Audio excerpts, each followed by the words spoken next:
নরসিংদী সদর থেকে আমাদের এই মৃত্তিকা অ্যাগ্রোফিডের একজন ডিলারশিপ নিয়ে ব্যবসা করছেন। তিনি হলেন আমাদের সুমন ভাই। আর এই সুমন ভাই কিন্তু একদম আমাদের মৃত্তিকা অ্যাগ্রোফিডের প্রায় শুরুর দিককারই একজন ডিলারশিপ নিয়ে ব্যবসা করা ভাই।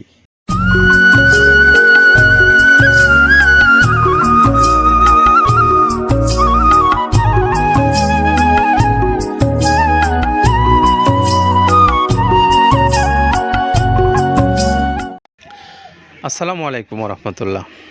দেশে এবং দেশের বাইরে প্রিয় ক্রেতা ভাইরা, আপনারা যেখানে আছেন আপনাদের সকলকে স্বাগত জানাচ্ছি মৃত্তিকা অ্যাগ্রোফিড মিল থেকে। মৃত্তিকা অ্যাগ্রোফিড মিল থেকে আজকে আমার পিছনে দেখতে পাচ্ছেন একটা গাড়ি ছেড়ে যাবে কিছুক্ষণের মধ্যেই।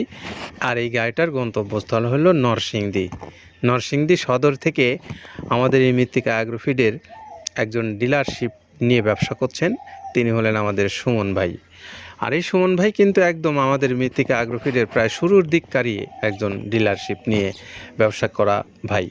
তার কাছ থেকে আপনারা প্রচুর খাদ্য নিয়েছেন। আপনারা যারা নিয়েছেন তারা তো বটেই, আর যারা নেননি তারাও চাইলে এই নাম্বারটাতে যোগাযোগ করে নিতে পারবেন নরসিংদী সদরের সুমন ভাইয়ের কাছে। নাম্বারটা বলে দিচ্ছি 0161480827408।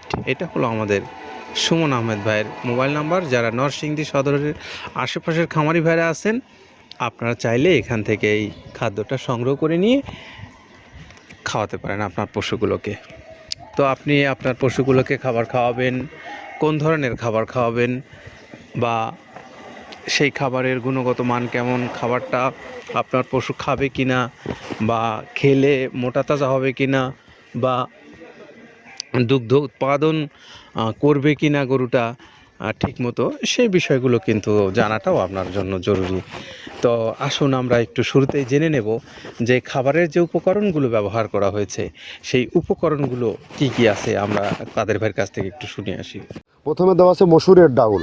এই ডাউলটা আপনার এ গ্রেড না, টু গ্রেডের ডাউল এটা। এই ডাউলটা আমরা ক্র্যাশিং করে দিই, মূলত এইটা ডাউলটা ক্র্যাশিং করে দেওয়া হয়। আর 2 নম্বর আছে হচ্ছে ডাবলির খোসা। ডাবলির খোসা 2 রকম হয় ডাবলি, এটাতে মূলত এলসি গ্রে কালারের ডাবলি, এটাকে আমরা এখানে ইউজ করে থাকি। এটা আর ভাঙানো হয় না, এটা আস্ত ওর সাথে মিক্সার করে দেওয়া হয়। 3 নম্বরে দেওয়া আছে আপনার হচ্ছে খেসারির ভুসি। খেসারির ভুসিটাও আমরা ওখানে মিক্সারের মধ্যে দিয়ে দেওয়া হয়, এটা ভাঙানোর কোনো পার্ট থাকে না। এটা হচ্ছে গমের পাতা ভুসি, সিলেটে বেশিরভাগ পাতা হিসেবে পরিচিত। অর্থাৎ আমরা বলি মোটা ভুসি, কেউ বলে পাতা ভুসি। এই পাতা ভুসি এটা এসিআই কোম্পানির, এটাও এই মালের মধ্যে এটাও মিশ্রণ করে দেওয়া হয়। এটা আস্ত দিয়ে দেওয়া হয়, ভাঙানো হয় না। এটা দেওয়া আছে বাদামের খোল। বাদামের খোলটাও এখানে প্রচুর পরিমাণে ইউজ করা হয়। বাদামের খোলটা গাভী গরু প্লাস ষাঁড় গরুর জন্য অত্যন্ত প্রোটিন সমৃদ্ধি এবং হাই প্রোটিন একটা খাবার। আপনারা খাবার যদি নিয়ে থাকেন তাহলে দেখবেন আস্ত যে খোলটা বাজে, এটা মূলত বাদামের খোল আর নারিকেলের খোল। কারণ এইটা আমরা ক্র্যাশিং করে দেয় না, এই কারণে এটা পানিতে দেওয়ার পরে মুহূর্তের মধ্যে এটা মিশে যায়, পানিতে গলে যায়, যার কারণে এটা আমরা দেই না। যাক, এটাও আমরা প্রচুর পরিমাণে ইউজ করে থাকি। এটা হচ্ছে মসুরের এলচি ভুসি। এটার মধ্যে ধোলা দেখছেন, ধোলা না, এর ভিতরে হচ্ছে ডাউল। এলচি ভুসিটা আমরা প্রচুর পরিমাণে ইউজ করে থাকি।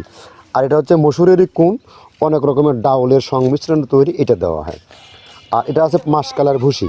মাসকালার ভুসিটা গাভী গরুর জন্য অত্যন্ত ভালো এবং দুধের জন্য বেস্ট।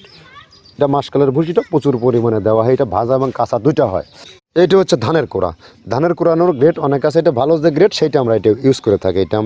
এটা দেওয়া হচ্ছে ডাউলের বেসন। ডাউলকে ক্র্যাশিং করে ময়দা করা হয়, যেটা দিয়ে চানাচুর তৈরি হয়, স্ট্রিট ফুড তৈরি হয়, এটাও আমরা প্রচুর পরিমাণে ইউজ করে থাকি। আর এটা আছে আপনার স্যালবো। এটা ভুট্টার একটা ডাস্ট। ভুট্টার যে ডেজার্ট আইটেম তৈরি হয়, ডেজার্ট আইটেমের তৈরির সময় এই ডাস্টটা এখান থেকে বের হয়, সেইটা আমরা ব্যবহার করে থাকি। এইটা হচ্ছে গমের খুদ। গমের খুদটা আমরা ক্র্যাশিং করে দিই, কারণ এটা হজমের সমস্যায় ক্র্যাশিং না করলে আমরা ক্র্যাশিং করে দিই। আর এটা হচ্ছে আপনার ডাউলের খেসারির যে গ্রেড 2 সেই ডাউলটা। এটা ডাউল আইটেমগুলো অনেক আছে, এটাও আপনার ডাউল আইটেমের মধ্যে একটা পড়ে, এটাও পর্যাপ্ত পরিমাণে দেওয়া হয়। এটা আপনার ডাবলি, রবি শস্য জাতীয়, চটপটি যেখান সেইটা ডাবলি। আর আমাদের প্রধান যে সবথেকে মেইন মেজর খাবারের যে মেজর তালিকায় যেটা থাকে সেটা হচ্ছে প্রিমিয়ার কোয়ালিটির ভুট্টা। টনকে টন আমরা ইউজ করে থাকি। গাভী গরু প্লাস ষাঁড় গরুর জন্য সর্বোচ্চ বেস্ট এবং পারফেক্ট একটা খাবার। আর এটা সয়াবিনের হাস্ক। সয়াবিনের খোলটা আমরা আগের সাথে দিতে পারি না, আমাদের যে মালের চাহিদা সে পরিমাণ দিতে পারি না, আমরা ওইটা না ইউজ করে এখন আমরা সয়াবিনের ভুসিটা ইউজ করি। এটাও পুষ্টি গুণগত মান অনেক ভালো এবং ফ্রেশ। ধানের খুদটা আমরা ক্র্যাশিং করে দিই, খুদটাও এখানে ইউজ করতেছি। আপনার অনেকেই ভেবে থাকে হয়তো এগুলো আদৌ দেওয়া হয় কিনা, কিন্তু না, প্রত্যেকটা জিনিসে দেওয়া হয়। যদি প্রত্যেকটা জিনিস না দিতে পারতাম আমরা এই সুদীর্ঘ পথ পাড়ি দিতে পারতাম না। এটা হচ্ছে আপনাদের ধনসের বীজ, এটাও আমরা এখানে প্রচুর পরিমাণে ইউজ করে থাকি। এইটা হচ্ছে আপনার সরিষার খোল। সরিষার খোলটা আমরা ক্র্যাশিং করে দিই, নাহলে এটা ভিজতে সময় লাগে। এটা ক্র্যাশিং করে দেয়। এটা অ্যাঙ্কারের সাদা ভুসি। এটা ছাগলকে যারা ছাগল পালে তারা বেশি এটার সাথে পরিচিত। অ্যাঙ্কারের ভুসিটা এখন খামারে প্রচুর পরিমাণে ইউজ করা হয়। অ্যাঙ্কারের ভুসিটা অত্যন্ত প্রোটিন সমৃদ্ধ। নারিকেলের খোল, নারিকেলের খোলটাও এখানে আমরা প্রচুর পরিমাণে দিয়ে থাকি। যে দুধের ভারী যে দুধগুলো আছে সেই দুধের জন্য এই নারিকেলের খোলটা অনেক প্রোটিন সমৃদ্ধ এবং দুধের ঘনত্বটা বাড়ায়, অর্থাৎ ফ্যাটি একটা খাবার এটা। আর এটা হচ্ছে আপনার তিলের খোল, দুধের গরুর জন্য বেস্ট এবং পারফেক্ট একটা খোল, তিলের খোলটা। এটাও আমরা ক্র্যাশিং করে দিই, ভিজতে সময় লাগে এটা। আর এটা হচ্ছে গমটা আমরা আস্ত ভাঙায় দিই। এভাবে আমাদের একে একে 30টা স্যাম্পল এখানে আছে, 30টা প্রোডাক্ট আমরা একটা ব্যালেন্স করে সমন্বয় করে এটা দেওয়া। আমরা এতক্ষণ শুনছিলাম আমাদের আব্দুল কাদের ভাইয়ের কথা। তিনি আমাদেরকে জানাচ্ছিলেন যে এই খাদ্যটা কোন কোন উপকরণ ব্যবহার করে তিনি প্রস্তুত করে আপনাদেরকে দিচ্ছেন, সে বিষয়ে তিনি জানাচ্ছিলেন। তো এইগুলো যখন আমরা জানলাম, জেনে আমরা আপনাদেরকে এখন একটু জিজ্ঞেস করতে চাই খামারি ভাইরা, যে এতগুলো উপকরণের কথা বললেন কাদের ভাই, যে আমরা এতগুলো উপকরণ ব্যবহার করে এই খাদ্যটা প্রস্তুত করছি।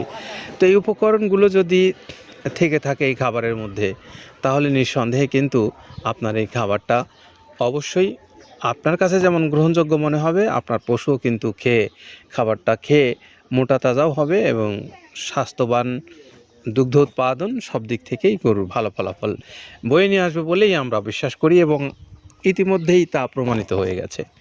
বাংলাদেশের বিভিন্ন অঞ্চল থেকে যে সমস্ত খামারি ভাইরা এই খাদ্যটা খাওয়াইছেন, আপনারা তো বটেই জেনে গেছেন খাবারের গুণগত মান সম্পর্কে। আর যারা জানেননি, খাদ্য খাওয়াননি, তারা একটু জেনে নিতে পারেন, বা খাবারটা আপনার পশুগুলোকে একটু পরীক্ষামূলকভাবে হলেও খাওয়াতে পারেন। তো আমরা এখন একটু আসবো যে আপনি খাবারটা নেবেন, কিভাবে নেবেন, আপনার প্রক্রিয়াটা কি, সেটা একটু জেনে নিই। আপনি যখন এই খাবারটা অর্ডার করতে চান, আপনি আমাদের মোবাইলে ফেসবুকে যান। ফেসবুকে গিয়ে মৃত্তিকা অ্যাগ্রোর বা মৃত্তিকা ডেইরির যে পেজ রয়েছে, আপনারা সেই পেজটা ফলো করেন, এবং ফলো করে সেখান থেকে ডেসক্রিপশনে যান। ডেসক্রিপশন টিপ দিলেই আপনার মোবাইল নাম্বারগুলো সেখানে চলে আসবে মৃত্তিকা অ্যাগ্রো ফিড কর্তৃপক্ষর। আবার আপনি ইউটিউব চ্যানেলে যান। ইউটিউব চ্যানেল থেকে মৃত্তিকা ডেইরি নামে যে ইউটিউব চ্যানেল রয়েছে, সেই চ্যানেল, মৃত্তিকা কৃষিচিত্র নামের চ্যানেল রয়েছে, অনলাইন গরুর হাট নামক চ্যানেল রয়েছে। এই চ্যানেলগুলোতে আপনারা ফলো করেন, দেখবেন সেখানে এই নাম্বারগুলো ডেসক্রিপশনে দেওয়া আছে। সেখান থেকে নাম্বারগুলো আপনারা সংগ্রহ করে নিয়ে সরাসরি কর্তৃপক্ষের সঙ্গে কথা বলেন। কথা বলে আপনি আপনার প্রয়োজন অনুসারে অর্ডার দেন। আর অর্ডারের জন্য আপনারা এখানে যোগাযোগ করতে পারেন, অথবা আপনারা যারা ডিলারশিপ নেবেন তারা সরাসরি ফোনে কথা বলতে পারেন, অথবা সরাসরি আপনারা কেউ সরাসরি এসে দেখা করে কথা বলে মিল ভিজিট করে আপনারা যারা নিতে চান তারাও চাইলে এখান থেকে যোগাযোগ করে নিতে পারবেন। তো এই বিষয়গুলো আপনারা যারা আগ্রহী আছেন, আমরা সেই খামারি ভাইরা বা সেই ক্রেতা ভাইদেরকে আমরা দৃষ্টি আকর্ষণ করছি, আপনারা এই নাম্বারগুলোতে যোগাযোগ করে আপনি আপনার পছন্দের এই খাবারটা সংগ্রহ করে নিয়ে আপনার পশুগুলোকে খাওয়ান, আপনি নিশ্চয়ই উপকৃত হবেন। সেই প্রত্যাশা রেখে আমরা আজকের মতো বিদায় নেব। তার আগে আমরা সুমন আহমেদ ভাইয়ের নরসিংদী সদরের, যিনি এই খাবারটা নিচ্ছেন, তার মোবাইল নাম্বারটা বলে দিচ্ছে 01614827408। এটা হলো আমাদের সুমন আহমেদ ভাই, নরসিংদী সদর থেকে, যিনি এই খাবারটা নিচ্ছেন। ভালো থাকবেন সবাই, নিরাপদে থাকবেন। আল্লাহ হাফেজ।